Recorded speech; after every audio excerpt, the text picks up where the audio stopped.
Praise the Lord. Good morning. கர்த்தர் நல்லவர், அவர் கிருபை என்றும் உள்ளது. அப்போஸ்தலர் 18:10. நான் உன்னுடனே கூட இருக்கிறேன், உனக்கு தீங்கு செய்யும்படி ஒருவனும் உன்மேல் கை போடுவதில்லை. இந்த பட்டணத்தில் எனக்கு அநேக ஜனங்கள் உண்டு என்றார். அப்போஸ்தலர் 18:10. ஆகாப் ராஜாவுக்கு பயந்து கர்த்தரின் வார்த்தையின்படியே கேரித் ஆற்றண்டையில் ஒளிந்து கொண்டிருந்த எலியாவுக்கு கர்த்தருடைய வார்த்தை உண்டாகி, நீ எழுந்து சீதோனுக்கு அடுத்த சாரிபாத் ஊருக்கு போய் அங்கே தங்கியிரு, உன்னை பராமரிக்கும்படி அங்கே இருக்கிற ஒரு விதவைக்கு கட்டளையிட்டேன் என்றார். கர்த்தரின் வார்த்தையின்படியே சாரிபாத் ஊருக்கு சென்ற எலியாவுக்கு தன்னிடம் இருப்பதை சமைத்து சாப்பிட்டு தானும் தன் மகனும் செத்து போக விறகு பொறுக்கிக் கொண்டிருந்த விதவை அதிசயத்தை அற்புதத்தை பெற்று அநேக நாள் தானும் தன் மகனும் மட்டுமல்லாது எலியாவையும் தன் வீட்டில் தங்க வைத்து பராமரித்து வந்தாள். கொரிந்து பட்டணத்தில் ராத்திரியிலே கர்த்தர் பவுலுக்கு தரிசனமாகி, நீ பயப்படாமல் பேசு, மௌனமாயிராதே, நான் உன்னுடனே கூட இருக்கிறேன், உனக்கு தீங்கு செய்யும்படி ஒருவனும் உன்மேல் கை போடுவதில்லை. இந்த பட்டணத்தில் எனக்கு அநேக ஜனங்கள் உண்டு என்றார்.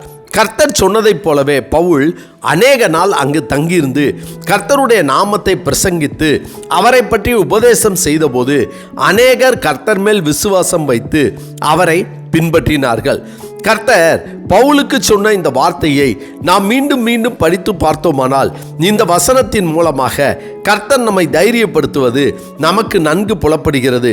எப்படி எனில், நம்முடைய வாழ்க்கையில் இதுவரை எத்தனையோ பிரச்சனைகளில் பயந்திருக்கிறோம்.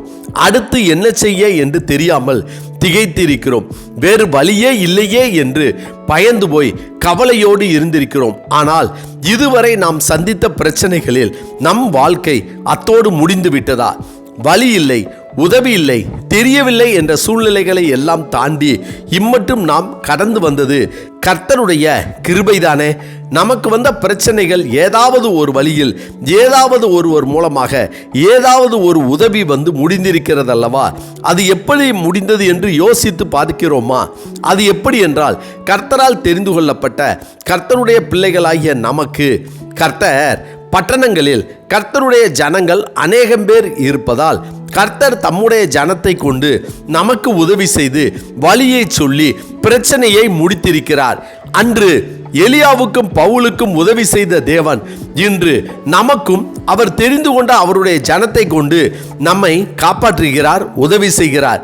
எனவே நாமும் கர்த்தருடைய வார்த்தைக்கு கீழ்ப்படிந்து நடக்கும்போது, நான் உன்னுடனே இருக்கிறேன், உனக்கு தீங்கு செய்யும்படி ஒருவனும் உன்மேல் கை போடுவதில்லை, இந்த பட்டணத்தில் எனக்கு அநேக ஜனங்கள் உண்டு என்ற கர்த்தருடைய வார்த்தையை நாம் விசுவாசித்து தைரியத்தோடு, பலத்தோடு, சமாதானமாய், சந்தோஷமாய் வாழ்ந்தால் ஆசீர்வாதம் நமக்கு நிச்சயம் உண்டு. ஆமென். ஜெபிப்போமா.